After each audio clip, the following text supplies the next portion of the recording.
Hello, everyone. Welcome to another episode of the Weekly Dev Brew. I'm here today with Luca. Do you mind introducing yourself real quick, just for everyone to be aware of probably what we're going to talk about? Absolutely. So, hi everyone. My name is Luca. I'm a serverless specialist from AWS. It's 13 years I'm living in London. In the past 10 years, I work deeply on a topic that I'm quite passionate about, this distributed system on the front end, for Micro-frontends. Many people knows about that. Delivered over 300 talks worldwide, wrote 3 books, and that's me in a nutshell, basically. I said it before I hit the record button for this, but I follow you on social media for quite a while, and particularly about micro-frontend, which is a topic. Let's say it's a topic. Controversial topic.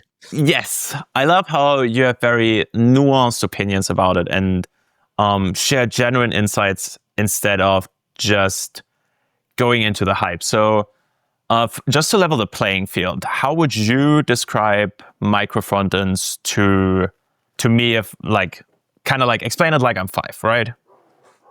It's micro-frontends are a way to divide a complex application into different modules that are loaded at runtime, that are completely independent or tend to be completely independent, that can be developed with the same or different technology choice, but the whole goal here is that are completely different from components, because components, they leak their domain into the container, while micro-frontends are owning the domain, and they just need a hunch of a couple of things like session token, ID of the product, stuff like that.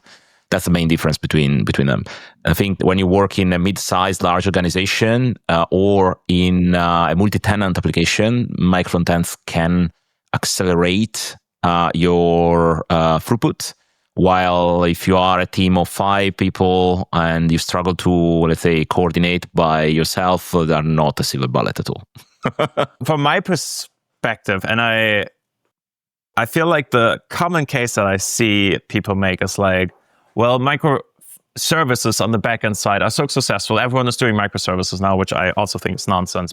And it kind of shifted the conversation more from like, hey, here are technical problems to like, well, we're already doing this on the backend side. Why are we not doing this on the front end side? Where there are like completely different constraints.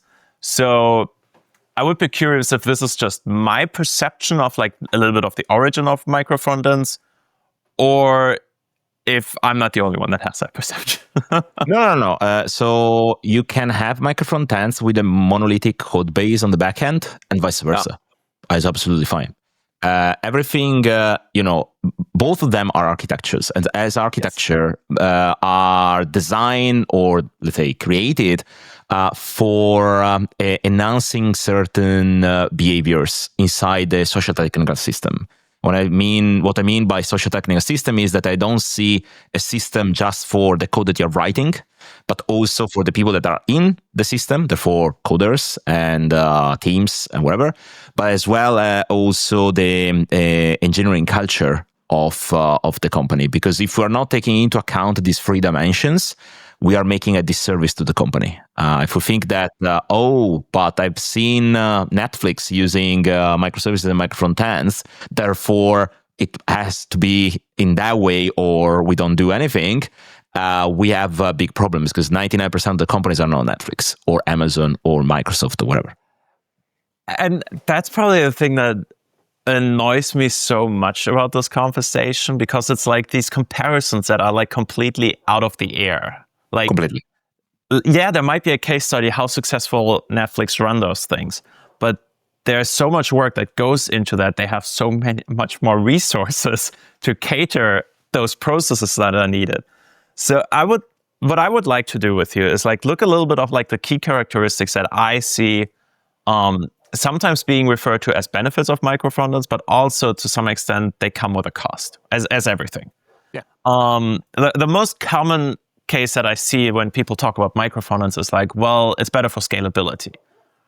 Where I'm like, what are we trying to scale here, right? Like, it's not that we have the like resource constraints as much as we do on the backend side, for instance, where hardware scaling is a constraint. resource scaling. But on the front end side, the code is usually executed on the client side. So we are having a one-to-one resource correlation.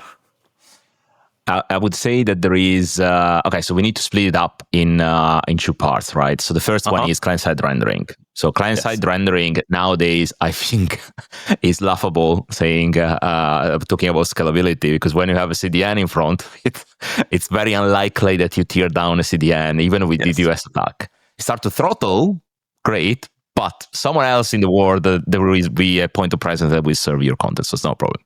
Yes. Now, server-side rendering, might help in certain situation.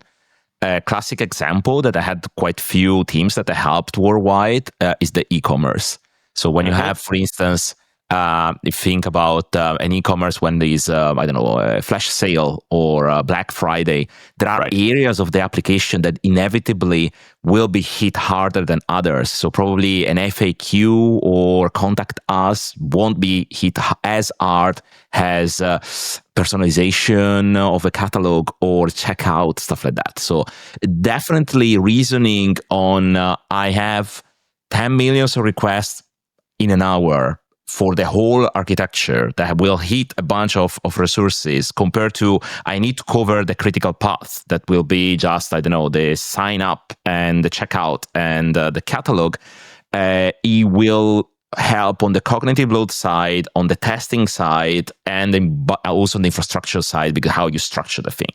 Now, I would say with React Server Components, Astro Server Island, and all the other things is another area where this approach of modularization and could help on the scalability side, because there are inevitably some areas that will be, or some, I don't know if I'm thinking about a ticker for real-time stock data or sport news, whatever, definitely you will have some benefit.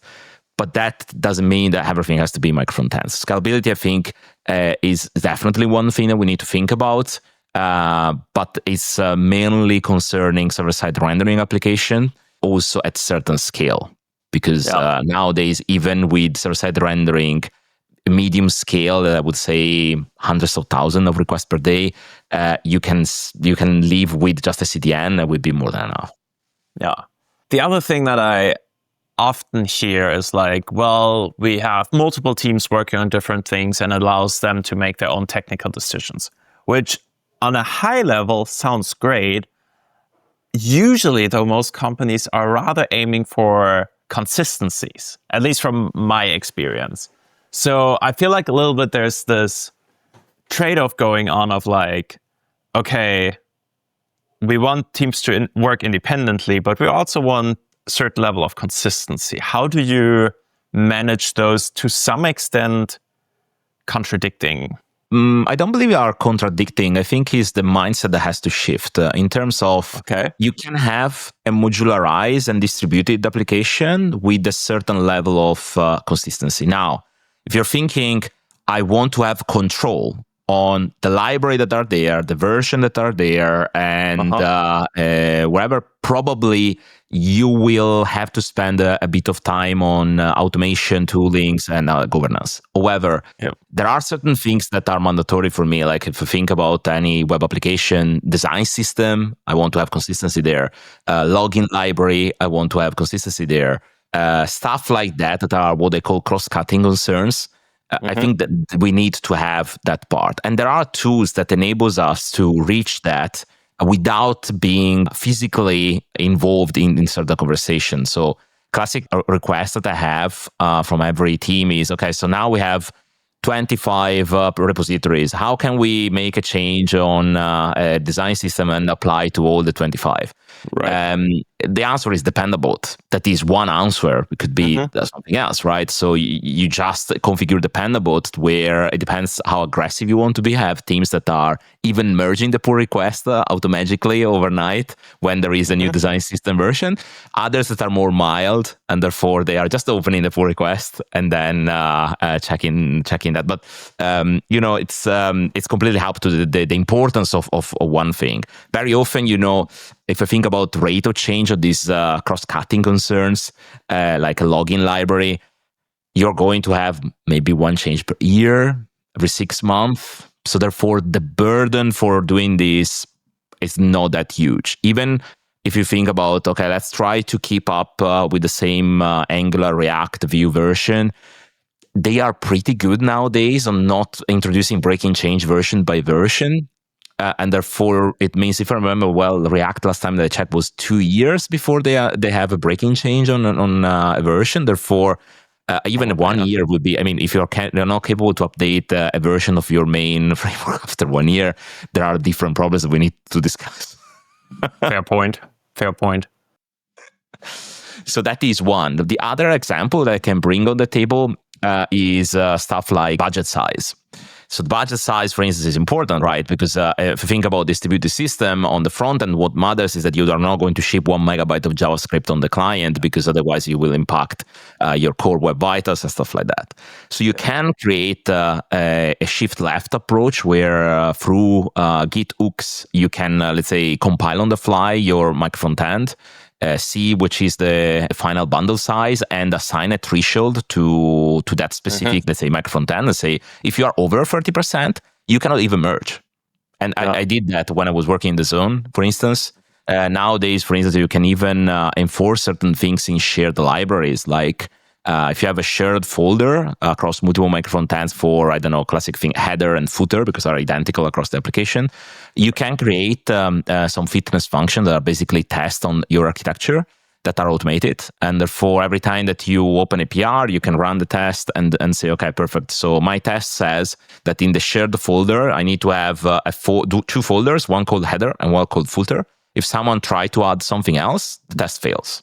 Then it's up to you. You want to be notified to the, I don't know, the tech leadership team, the staff engineer, whatever, or you want to stop this behavior. Is completely up to you how you want to design this behavior. But overall, I think nowadays there are tools that mitigate the concern of I don't have the same control of monolith. Obviously, you are not going to have, but there are also some perks on this trade-off. Because potentially you can say, I want to test the latest version of, I don't know, Angular React, because that could provide a competitive advantage for my application. You can do it in a micro-frontend and make sure that that part can be tested in isolation. You don't have to coordinate the deployment, because if you did a good job, it would be just concerning a chunk of your system.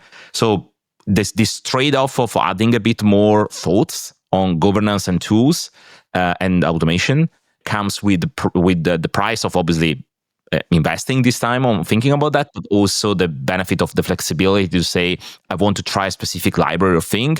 I can do that without coordinating with other teams. I didn't so much consider the case yet that you, just as an example, might have like even 2 different Angular versions and just try it out in like a smaller part, less critical part of the application first. That's an interesting use case. What I'm wondering, from your experience, do you see this often in micro-frontend architectures that companies use different frameworks, but also then different versions of frameworks? Yes, that I usually say is not the best practice. There are certain situations, though, that are inevitable. And I can give you a couple of examples on top of my head. The first one is the migration from one version of a framework to another one. Instead of going to the business and say, I need 18 months with the entire team to build this new version, otherwise we are outdated, or I don't know, we cannot find developers to do certain things, you can do iteratively. And that is a big perk, especially for large or enterprises. That is like massive, because they can start to add value and show value to the company straight away. And very often this is the currency for doing interesting project without compromising the, let's say, the thing that wants to achieve the business. That is like massive.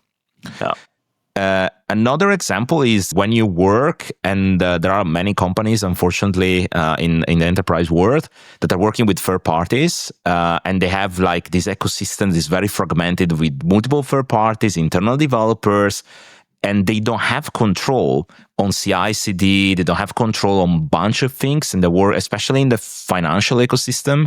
There are plenty of them.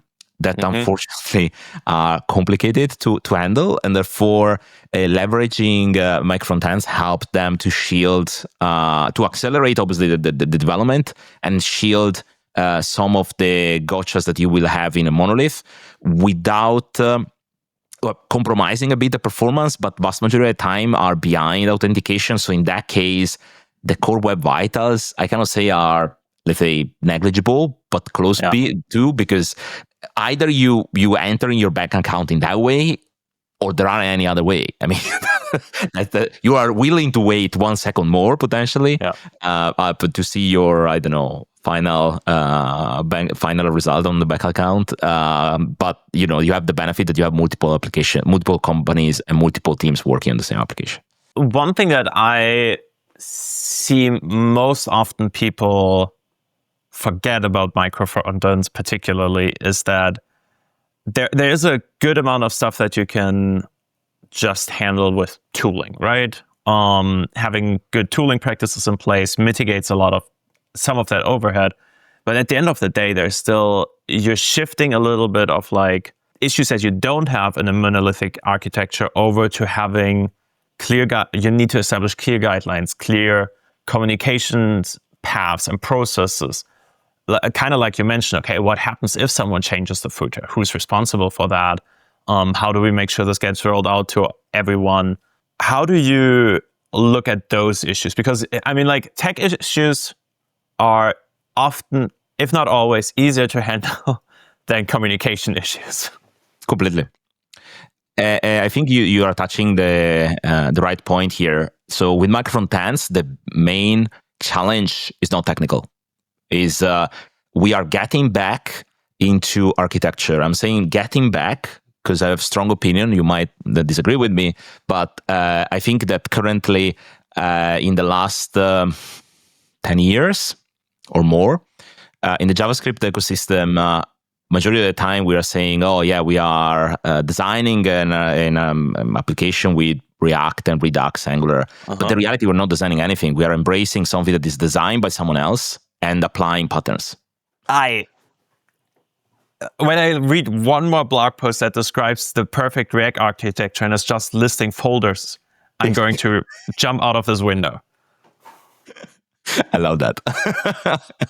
That's exactly my point. So I think we are back. Yes. I'm saying back because in the past, I didn't have Air, but I have, let's say, a black beer. And at the time, I was working with Flash, and there wasn't an ecosystem that was as rich as of today in JavaScript. There were few frameworks, and very often you didn't know that you didn't need that framework. Like I remember Keygon or many others. So it's you create your MV star architecture, so you write it down from scratch, creating your model, view, controller, presenter, view model, whatever it is. And I think, there you really need to understand patterns and architecture because, you start from scratch. You write it, the foundational part for you from scratch. Here nowadays is like, oh, I choose my my library that goes along with React, but without even understanding the behind the scene of the library. It's just vast majority of the time based on hype or, oh, I know that work in that company, therefore it's going to work on mine. In the past, when I was working in DAZN, I get the, I was at beginning architect and then I became VP. And in my team, when we embark into the micro-frontends approach, I said to the small team I had at the beginning, choose wherever you want. I don't want to impose one thing. I have my preferences, but I want to see what is comfortable for you, because I believe this architecture will enable us to do whatever we need properly despite the library. And they went with React and MobX State 3. And I was, let's say, a big fan of MobX compared to Redux, because it allows you to generate a tree of states that are pluggable and unpluggable. So you can remove from memory a specific state if you are moving away from the view, and that at some point the garbage collector will, let's say, collect and dispose basically the code there.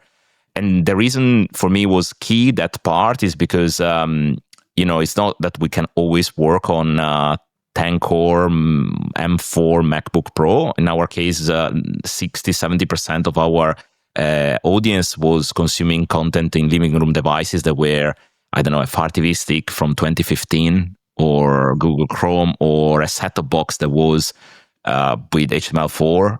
So it's like that kind of stuff. So every byte matters. And having a modern solution that was fully reactive, designed amazingly, because I know Michel very well, and now he's working in Meta, and he did an outstanding job, in my opinion, with MobX at that time. I think was the right choice compared to others that maybe introduce singletons in memory and they stick with everything that is in the state forever and ever, but no one checks because nowadays our iPhone is definitely more powerful than basically everything else that I work with in the past 20 years. I think DAZN is also a particular difficult problem because there, as you said, you have the Fire Sticks and those things that are like outdated, low performing. Just looking at things like DAZN, for instance, you still have those instances where you share information across micro-frontends. How do you... I know there are a couple different approaches, but what have in the past seemed to work well for you? What would you recommend teams? Because it's kind of like breaking the idea of micro-frontends, but it's also often a necessity. Completely. So usually everything boils down to how you slice your application. In DAZN, we started with the simplest way possible because bear in mind when we started, the term micro-frontend didn't exist. And therefore, when I was thinking about that, I said, okay, let's try to create what I call vertical split. So take one view or group of views, and that is a micro-frontend that was big enough to, let's say, feed one team with the complexity we were handling. We screwed up just one at the beginning. There was the onboarding, we call it. It was sign in, sign up, payment, remember email, remember password, because there was too much cognitive load. Especially first few countries, great. When you reach 200 countries on payment, it was massive. And therefore, we split into teams. That was the only one that we screwed up. Then we made some announcement, like the video player was a component that was included at build time. I was very ruthless on certain decisions or certain guardrails. So everything that is a share component is not runtime, because runtime can work on pre-prod, but they might blow up in prod. Despite all the faith I have on developers, there are certain things that are difficult to test. Yep. And especially when you have a lot of moving parts, backend on microservices, front end in micro-frontends, you need to be safe. And having the frame, that basically the library that you need to bump up in the package JSON allows us to go through different tests, then work in parallel in this integration, and then blew up in production. That we couldn't afford that. But the communication in that case was simple. So we rely either on an API, so we store on the backend certain information, or we rely on a global object that was exposed at the beginning by the application shell, that is the container of the micro-frontends, basically. Because every client-side rendering application, probably you have the same experience. 99% of the time, the first thing you do, monolith or micro-frontend, is calling an API. I want to know who I am, where I am, what I'm doing, what are my feature flags, whatever. And that's what's happening in our case. So we take that thing or that API and expose these in an object that was freeze through JavaScript. Therefore, they cannot tamper it through JavaScript in any way. They can read, but they cannot do much more than that. And that enables us to, let's say, communicate at the beginning that way. Then, if you instead have multiple micro-frontends in the same view, the thing is more complicated. Yes. The 3 ways that I usually recommend is not sharing any state. You don't share anything. It's literally every micro-frontend is its own state, because otherwise you cannot create independence. Mm-hmm. What you share is events. Classic pub-sub thing that I was used to do on backend, and with event-driven architecture became normal, and therefore applied also the front end. There are 3 main ways that I recommend, is either through an event emitter, custom events, or observables. Now, the last two, I'm not a huge fan of. Observables mainly because you can have bidirectional observables through subject in Rx, for instance, but the challenge is there is a steep curve to learn reactive programming, and I wrote a book on that, so I kind of deep dive into that quite a bit, and I've seen, let's say, developers struggling a lot with these concepts. Yeah. Therefore, I tend to say, okay, so if you have like a team that is extremely well, let's say, trained with observables and reactive programming, great, but otherwise, park it. Yeah. Custom events has the problem that are bounded to the DOM structure. Because usually, if you bubble the event up to the window of, in another branch, I need to plug myself into window of the listener, right? But I can have someone in the middle that does event.prevent even default, and I would never find a bug. Or better, I will find it, but let's say it will be a long Basically time. not. We instead event emitter basically democratize the communication. It's just subscribing, and the subscription happens through storing a pointer to an array, basically. Yeah. And then I just say to that object, someone emit this event. Are you interested? Yes, no, who cares? And if you're not interested, you will receive the event, but it doesn't impact your performance. And the beauty of this is that then you can create like a typed event with an object that is defined in a shell library or in TypeScript if you use TypeScript.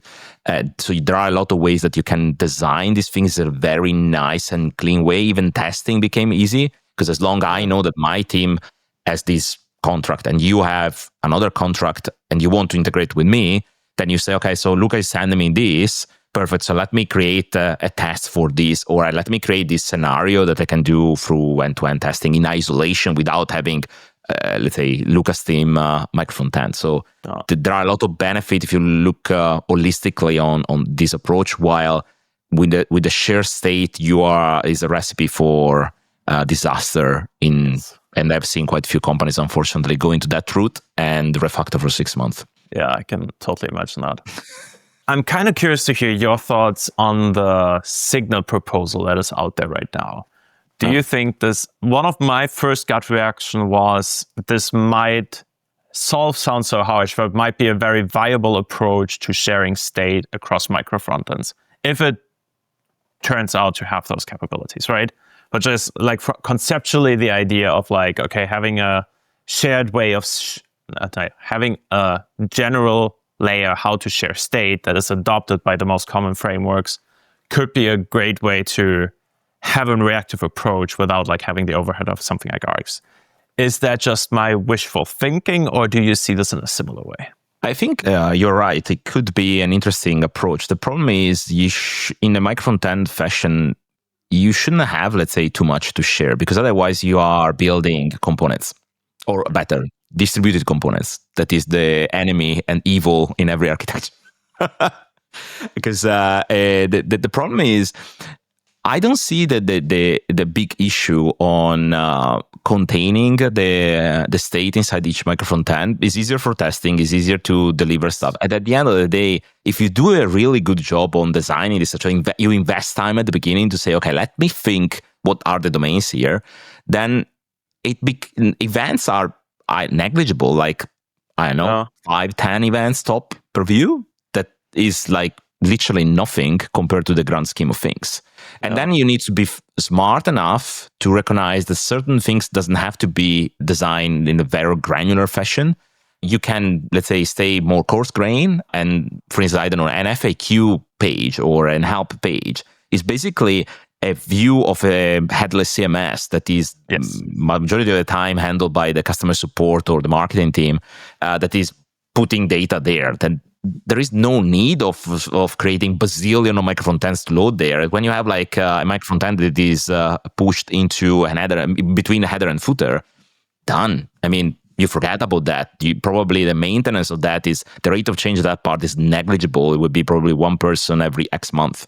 So I think there is this kind of discussion, and I spoke a lot in the new version of my book, where I start to create heuristics that I learn in the trenches talking with customers and worldwide. And rate of change is one of the heuristics. So how often do you change? Because if you change once every 6 months or a year, there is no need of modularizing that. Like, collocate the code. It doesn't really matter. The effort is more creating the governance and all the complexity on handling that stuff, more than creating something that is more monolithic or collocated. And that's exactly what I meant in the beginning with nuanced perspective on this. One thing I would be curious to hear your opinion on is, how do you see mono-repositories in that whole conversation of micro-frontends? Okay, so this is a question I remember 7 years ago when they asked me the first time. I was a little bit puzzled because I didn't immediately get, okay, why monorepo would be better than polyrepo and vice versa, because I work with both and both works, but it depends what you need to do. So the reason I'm saying that is this one. So for me, the moment that you select mono or poly repo, you're basically selecting how your teams inside the project will work. Yes. In terms of engineering practices and communication. So if I choose a mono repo, what I want is everyone has visibility of what's happening, but I also force people to work in a trunk-based development approach with the short-living branch. And if I have a team, or better, a company that has few seniors and an army of juniors, that might be complicated, because you will need to accept the fact that for a certain period of time, 6 months, a year, whatever it is, you will struggle to get stuff at the velocity that you expect. And also there could be that maybe main is broken, and therefore you need to rush for fixing it. That could possibly generate some tech debt that you need to fix later on. So I think this is a cultural and engineering cultural decision that you need to take, but it can work perfectly. The reason, the other thing that is important on monorepo to remember is that at some point, you will reach a moment, especially if you have backend, frontend, maybe mobile and web, etc., that the traditional tools might not be enough. That is so true. And you need to accept that. So it's something that you like it or not, is something that you accept. With the moment that you accept the velocity, you accept the fact that you are, let's say, designing things and shipping things faster, therefore feature flags, canary release, stuff like that. But you need to have a certain level of knowledge and comfort on building this stuff. And not everyone is in that scenario, in my experience. The other side, you provide less discoverability, because I cannot, unless I know the name of the repository, I cannot do much.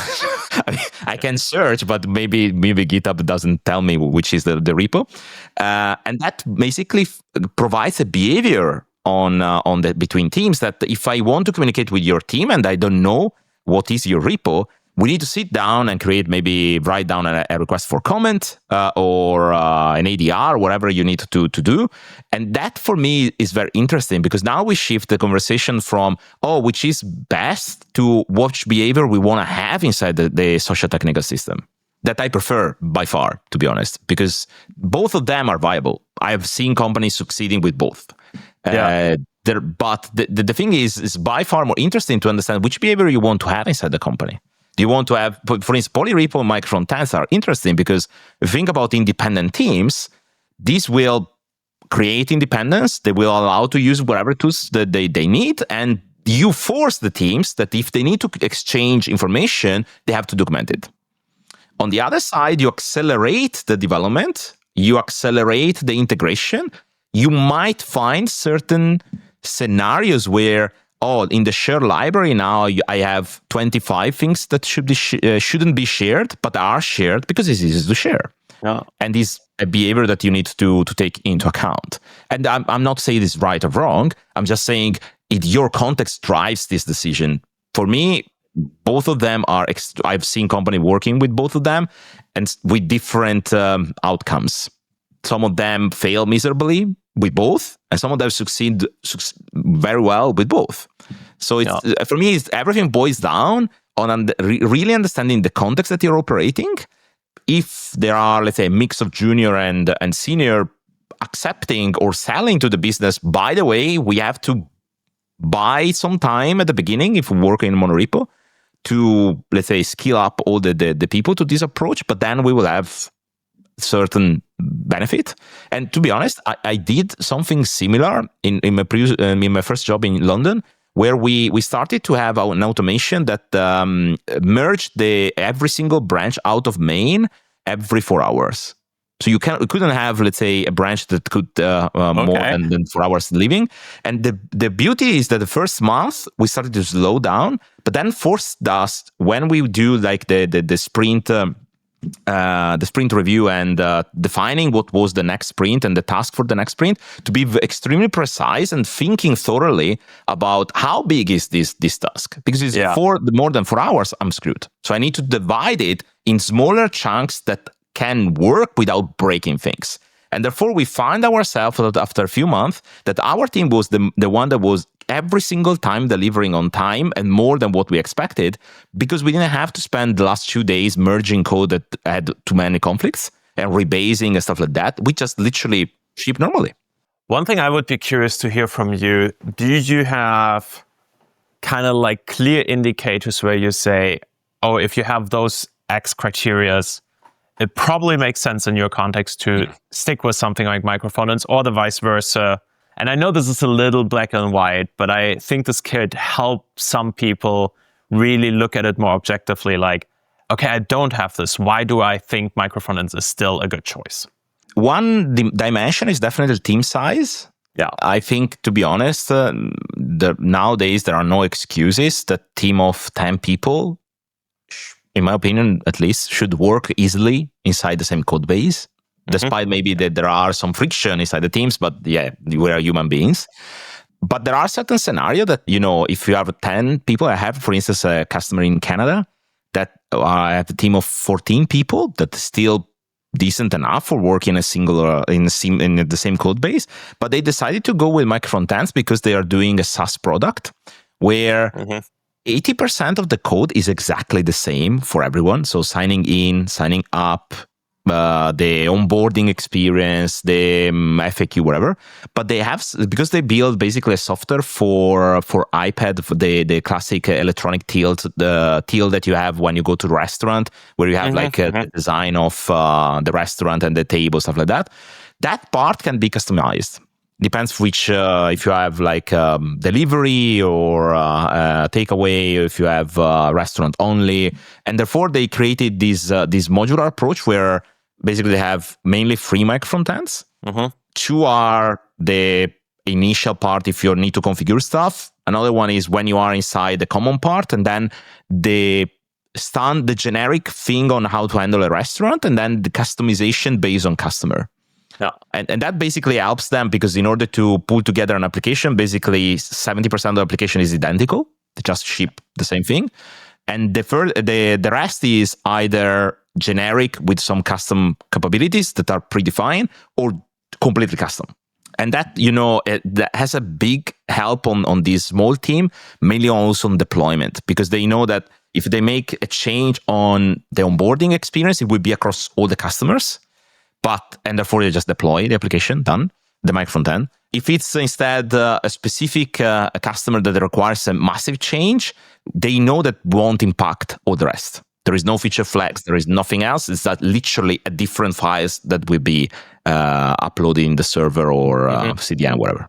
I think one thing that I often miss in the conversation around micro-frontends is that level that you just brought in of granularity, right? Often when people talk about micro-frontends, they're like, well, every view needs to be its own micro-frontend, or every... I think there's like this granularity aspect is super important, because you could still call yourself a micro-frontend if you just say, oh, we have the main application and we have the login flow, because that's handled by a different team. Absolutely. But this level of nuance often gets completely missed in the conversation. Completely, and yes. With that, also the level of complexity changes, because if you know, oh, well, the login flow is handled by this other team and it changes once every 6 years because we need to update our copyright information, that's a different beast than when you say, oh, we have 30 teams that, right? Like, and that's probably the part that annoys me so much about this topic. It's like, it's a super interesting discussion. There are so many different technical aspects that feed into that, but it often just boils down to, well, everything has to be either everything has to be a micro-frontend or nothing. And that is so not fitting in the world we're living. I totally understand, and I think is everything is related to my let's say strong statement at the beginning. We are back designing applications. Yes, because we weren't used. So if you think about people that join in the JavaScript wagon in the last 10 years, so we are talking about millions of people. Their experience is I choose Angular, React, Redux, done. That's basically what I do. And you don't think about this. If you choose one of those, your only thought that keeps up at night is the performance on how to do a for cycle or how to do other things. But here we're talking about designing architecture. And I can tell you, I can mirror the same experience on the microservice part. Because as I said, I'm working on the serverless side of AWS. Therefore, Lambda is one of the services that I cover. There is an anti-pattern called Lambda Pinball, that basically is communicating between like a chain of Lambda call one after the other. That is, you can technically, but you are not designing things properly, because basically adding latency is not designed for doing that. You're spending way more than what should be. And then the answer is, oh, but the serverless doesn't work. Instead of thinking about the architecture is complicated. So you need to think about what you're doing. It's not just I write some code and you ship it. You need to understand the level of granularity.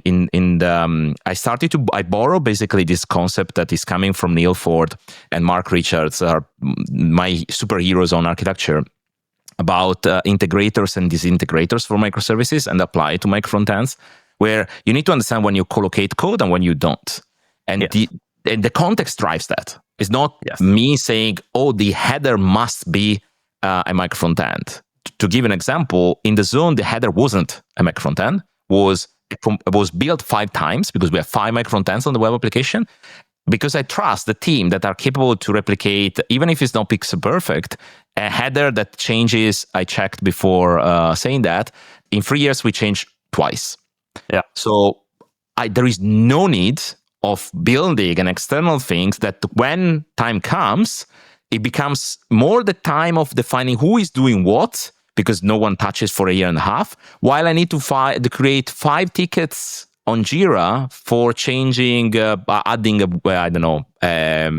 new menu item, or changing the logo or stuff like that. And the effort for my developers is basically 30 minutes. Oh. So I'm not going to do that. And this, let's say, holistic view that often is missing when we are building system, because we try to say, oh, we break down the system in micro-frontends, so everything has to be micro-frontends. But that's also why in my book, I didn't spend time telling you, oh, you write the code in this way. I'm definitely not the best React or Angular or Vue developer in the world, but my unfair advantage is on architecture, because I know how to design both sides. And therefore, I'm focusing on what really hurt in micro-frontends. That is the architecture part. Funny enough, I have a similar story. The best architect I've worked with in my career, and this was for a front-end project, was a Java guy, has never touched web stuff. But that actually helped him to like take these steps back and be like, I don't care if you use Redux or whatever. Here are the constraints that I want to have in the system. I am curious. So when do you think, or can you pinpoint what changed this conversation from like, okay, here folder structure is architecture, or a tech stack defines the architecture, from like, okay, let's talk more about like system design. Can you pinpoint that when you notice that change in the conversation? At the moment, I would say that I have seen a mixed approach by companies. We become more aware of this topic, I would say, in the last 3-4 years. Yeah. There is an acceleration of Micro-frontends project that I followed in the last 3 years that I didn't expect, to be honest with you, by companies that with names that probably everyone knows. And when they started, luckily, working at AWS allows me to speak with those companies. And therefore, when I started to pitch how they should approach it, there was this aha moment in their face that immediately clicked. and people started to, let's say, disseminate this idea. But I spoke with a lot of people worldwide that they started to think about that. The main struggle is still the way how you split microfrontends. Yeah. Because as you said, everyone thinks about components or the library or the folder structure, whatever. That doesn't mean anything. And also, to be fair, I think that is also the biggest struggle on the backend side. There are frameworks in place that help with that, but also with microservices, I've seen companies and I've worked with companies that went unnecessarily way too granular just for the sake of, well, we're doing microservices, so everything has to be a microservice. Yeah, I agree. And I add one point on this because it's close to my heart.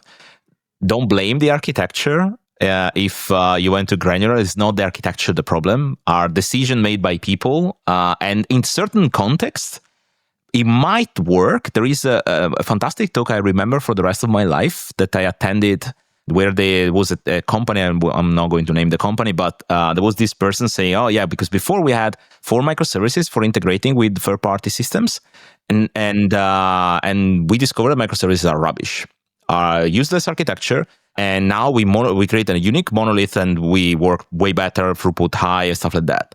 And then someone asked in during the conference, listen, but okay, so microservices are rubbish. What changed in your ecosystem? Oh yes, at the beginning we were 4 teams. For 4 teams, 4 microservices makes sense to me. Mm-hmm. Now we are just 1. And therefore handling 4 microservices is complicated. But then it's not the architecture the problem. The context changed, and therefore you need to adapt the architecture to what the context was. That is a completely different story from what you tell us. Yes. Yeah, and that's, I feel like for me, most often what it boils down to, it's like, and you described this as context, I always consider it more like constraints, right? Like what is the staff we work on? What is the system we work on? What does the business side look like? And I don't know if this is just a JavaScript problem, or I feel like often those parts that really should be the driver of the conversation are not even in the conversation. So that's probably my biggest issue that I have with microfrontends, because I absolutely think it's a viable approach. It solves a lot of issues that are otherwise really difficult to handle in a different technical approach. But like the conversation is always like, it's the best thing since sliced bread, where you're like, nothing is in tech is without issues. It's just not how this works. So again, I absolutely appreciate your perspective on that. What would you say, from your perspective, are the biggest reasons people fail with micro-frontend architectures? The biggest reason, I have a full talk about anti-patterns that I collected, basically. It was fun. The main reason is thinking about micro-frontends like runtime components. That is by far the main one. The second one is sharing the state. Yeah. And then don't understand the coupling. That is not technical. The problem is not technical at all. It is the communication between teams. Because the moment that I want to change, I assume that is a number, but you change in a string, and no one communicate that, and good luck. Yeah. Can you elaborate more on looking at microfrontends as components? How do you distinguish those? Yeah, the thing is simple. So if you think about a component, like a classic one that I take is button, because everyone thinks knows how the button works. So what you do is creating a bunch of properties, because your intent, and expose a bunch of properties and create a bunch of capabilities inside the button. That could be, I don't know, that is auto sizing because you handle internationalization, or you have rollover animation, or you have enable, disable, stuff like that. And then you expose them, right? Because the button doesn't know where it will be used. It could be a form, or could be, let's say, beside a hero component or whatever. And they are basically what you want to express technically is you want to have a reusability, because you want that the component is consistent, as we said at the beginning. And we want to have the capability to avoid duplication. Yes. Because otherwise, you are going to have a bazillion of them. So those are the things that you express inside your code. unintentionally you don't think about that, but this is what you want to achieve. But what happens though is that you take the component as a button, and you are using a form in your team, and therefore you set that is enable or disable depends from the mandatory fields that are available in a form. I am not going to do that because I don't have a form. I have like my hero component, and I just need to that when I click, it goes to the right product. Yeah, as simple as that. So what it means is that now the button or the component leaks its domain to the container. So the container owns the domain. So in my case, the hero component, and says, okay, I instruct you to behave in this way. Therefore, the button itself is meaningless about the context. The container, though, is very well aware. And if you start to think about in this approach, the Micro-frontends, what has is the context. So the context is well encapsulated in the Micro-frontend. How do you express context in front-end? Through a state manager nowadays. Before was model, a controller, today is state manager. So state manager is your context. Therefore, if you are capable to slice it, and the context can be more coarse-grained or smaller, there is no right or wrong here, right? Because it depends from the context. So your state manager will be, let's say, representing the behavior of a specific area. And you need to be careful on how to slice things, because you might see that there are certain things that are common. For instance, if you think about e-commerce in a homepage, you have a lot of subdomains. Yeah. You have maybe the best sellers. You have the latest things that were released. You have also maybe some information on marketing. Maybe you have some services that you're selling or support stuff. So if you start to look into that, some of them can be Micro-frontends owned by the same team that are doing catalog, in the case of bestseller or the hero component. Right. And they basically hand over a chunk of their logic, because they probably own the backend and the front end, to the team responsible for the homepage. So now it starts to become very interesting now, because if I slice in this way, the team responsible for the homepage, maybe I have a chunk of the system, but it won't have the bestseller stuff like that. So my communication flow inside the teams becomes very streamlined, because I'm responsible for the catalog. So I build the catalog, I change the way that I want, speak with the marketing on that part, I design the API, boom, I have everything. On the other side, the endover part will be, oh, this is the endpoint for loading the bestseller. How it's going to behave there, as long as they respect my guidance on don't create something that goes over in Z index 1000, and therefore it will be on top of everything. It will be good to go. I can communicate with it. Potentially, they can react if I have an event. And now everything becomes very streamlined. But I approach this design not from, oh, this is a component. I approach the design on what I need to express here, how my team are going to own the cognitive load on that, how they're going to interact. Yeah. You see that is completely different from, I want to abstract 3 lines of code because I don't want to repeat multiple times, to I need to see my organization, how is it going to behave, and these are the behaviors I want to see inside the socio-technical system. And that's the main difference between who is designing an architecture, backend or frontend as a matter, and who is implementing blindly some code. That is a way more in detailed answer than I expected when I asked this question. I tend to, let's say, collect a lot of thought and then share all together.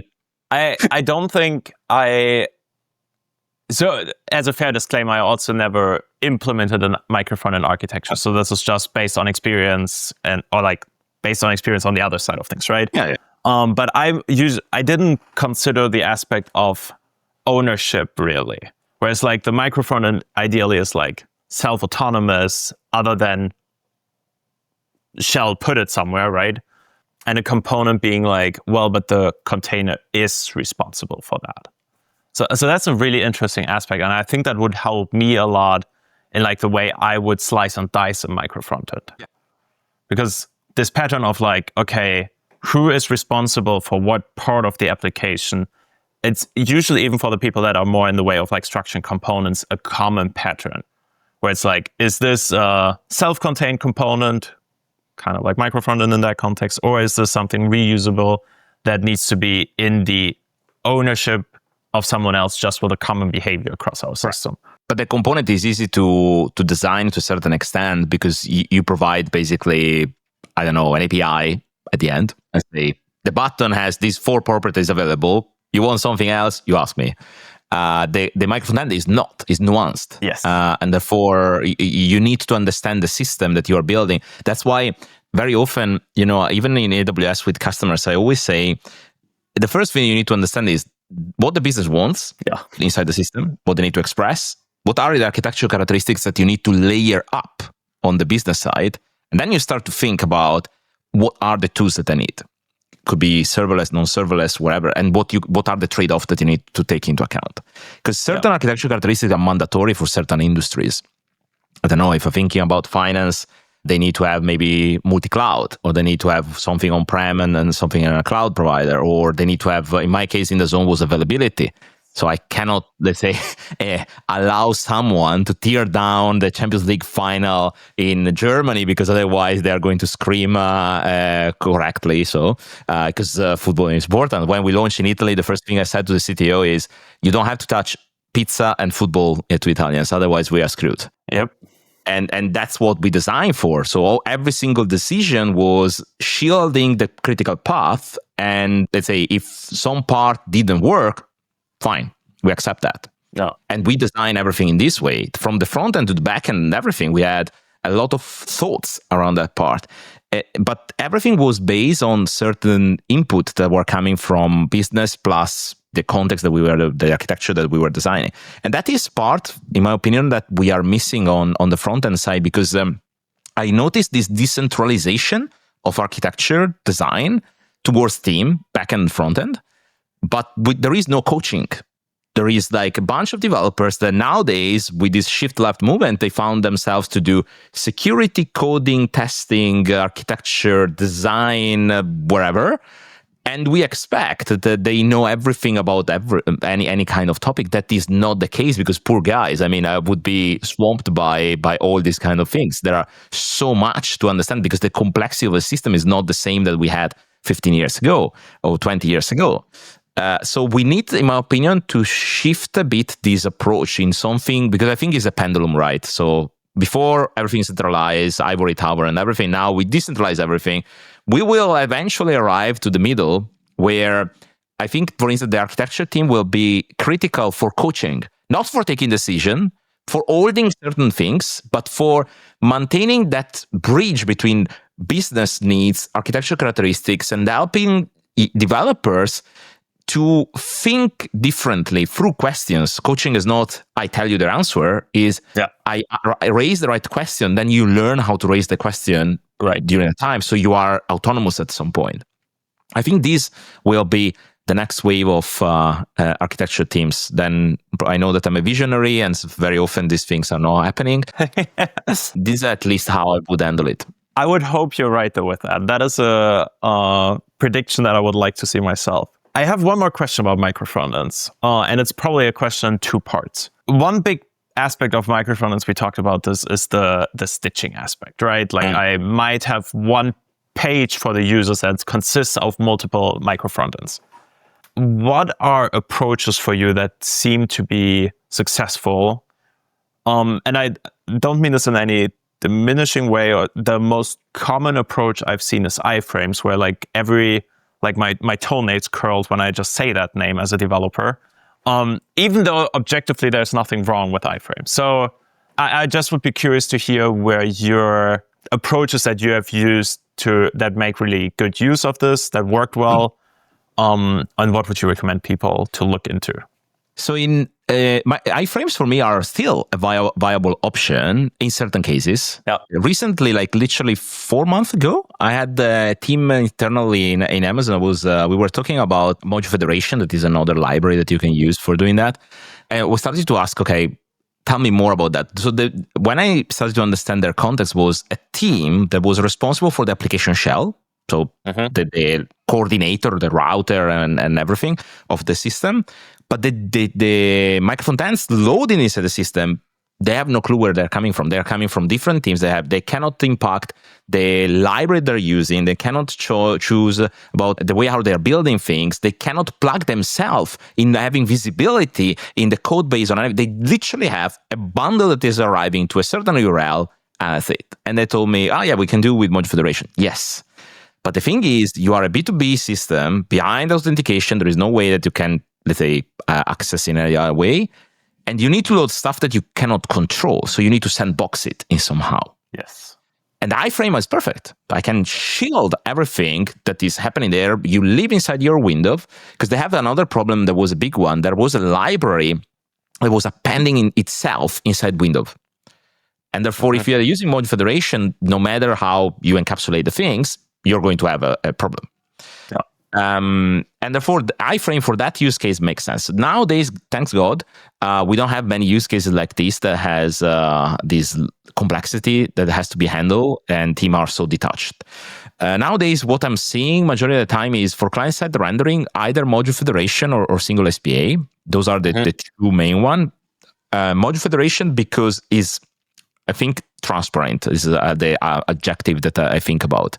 So I implement it.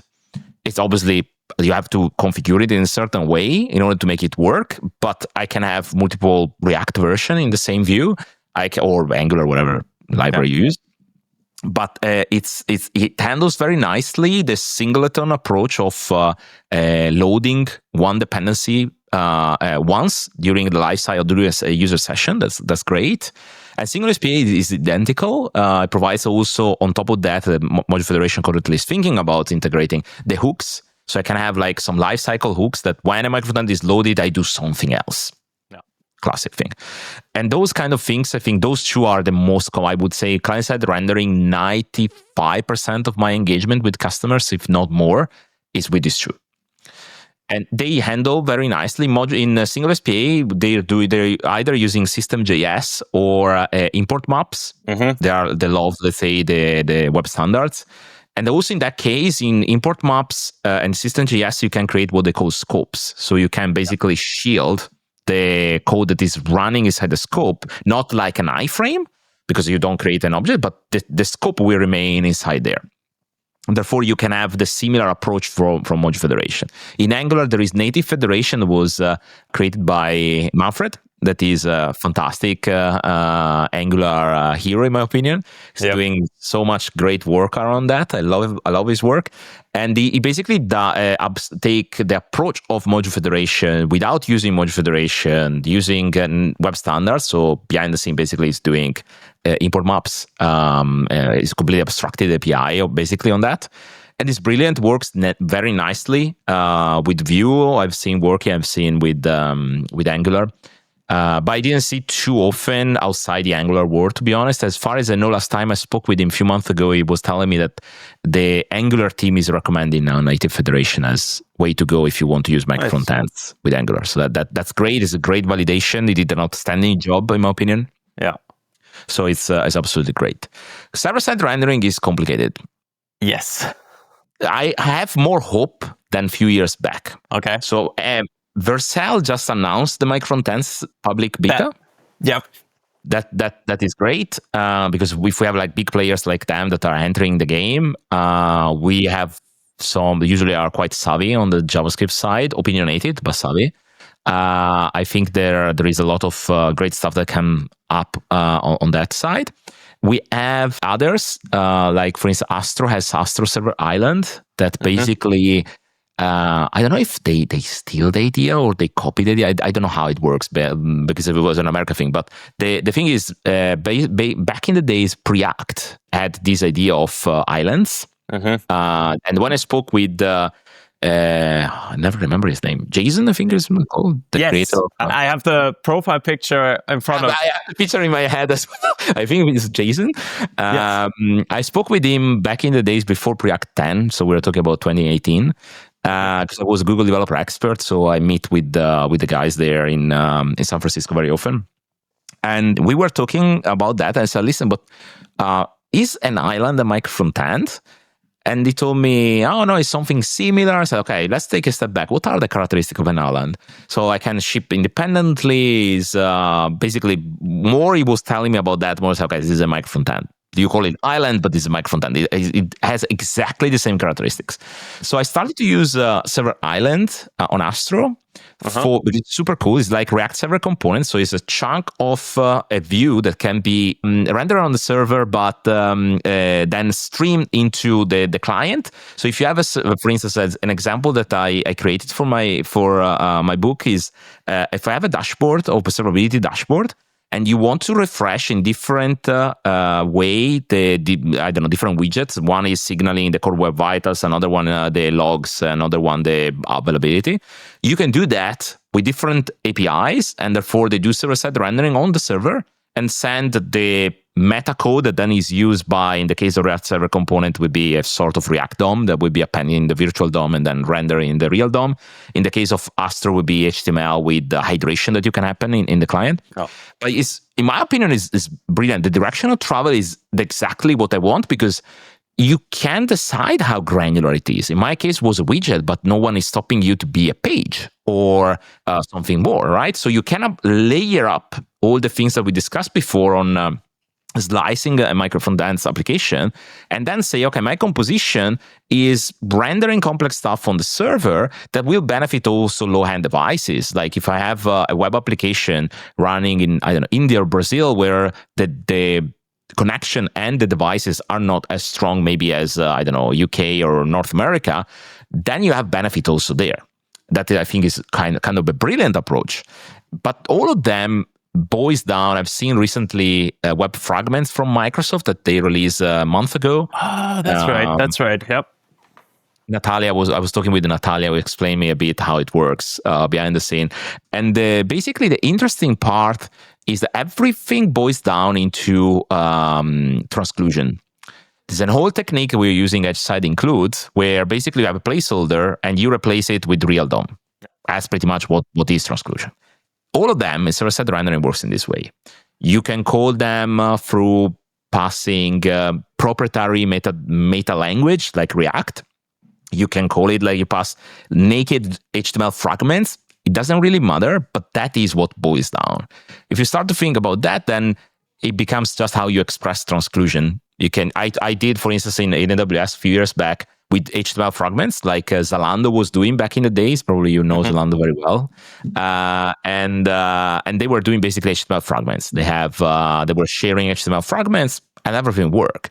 Then they moved away from that approach to a more constrained approach using React and GraphQL. Rightly so, because they were growing and they learned how to do these things, but they also learned that they cannot grant the possibility to do use of whatever framework you want, because it will have an impact on your core web vitals, and for them was critical. But in general, I think server-side rendering is transclusion the way, and therefore everything that we described before on collocation and granularity, code collocation and granularity, should be applied on the server side. Just pick wherever your let's say where your framework of choice will make it. I love how you automatically answered the second part of my question, because I was wondering how you feel about React Server components and those technologies in that context. So that was peak efficiency. I love that. Yeah, sorry, I spend a lot of time thinking about this stuff. That's basically where my nights are going.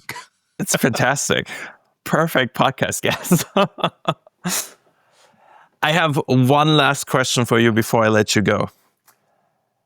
As this podcast is called The Weekly Dev Brew, and it's highly themed by my borderline coffee addiction, do you notice any severe impact from your move from Italy to the land of tea? So London in the last 5-6 years enabled me to find a lot of Italian food and coffee in a very easy way. In fact, I don't have Nespresso capsules at home. I have the Illy capsules. That is one of the brand that I usually drink in Italy. But the other cool thing is the last 6-7 years, the amount of amazing coffee shop that are available in UK in general and in London in particular is insane. I taste certain things that in Italy I would never taste. The only drawback of this, it's always a pitfalls, is that the speed of delivery of an espresso in Italy is like they can do 10 compared to 1 that they usually do in London. But yes. That is Last year I was in Italy, and I love this fact that you literally get like, I think it's €1 or $1. It's pretty cheap for espresso. Yeah. And it's consistently good espresso. Yes. I think I really just had a handful of very, very good espresso, but I also didn't have like a single bad one. Where here in the US where I live now, it's a little bit of a gamble. You pay probably more like $4 to $5 for an espresso, and you can get a fantastic one, well balanced and everything. But you also might pay $4 to $5 to get a really, really bad one. Yes. So I love that about Italy. I was literally at a gas station on the highway, stopped in for an espresso, and it was a really solid espresso. There was nothing wrong with it.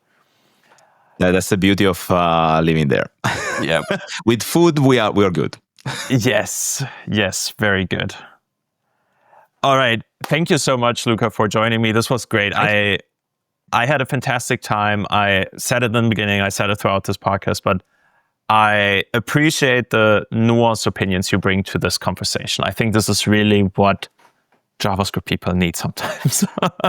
No, I hope that was helpful also to set a bit the scene, because as you said, very often there are these misconceptions about micro-frontends that either all in or nothing. Yes. There's no such thing. I mean, you just need to understand the things that you need to express. And I highly, highly, highly encourage everyone to think before writing the first line of code what they need to express. We do have to do another episode at some point about serverless function, because I have similar opinions about serverless functions. More than happy. Thank you so much. You have a good one, everyone. Bye. Bye-bye.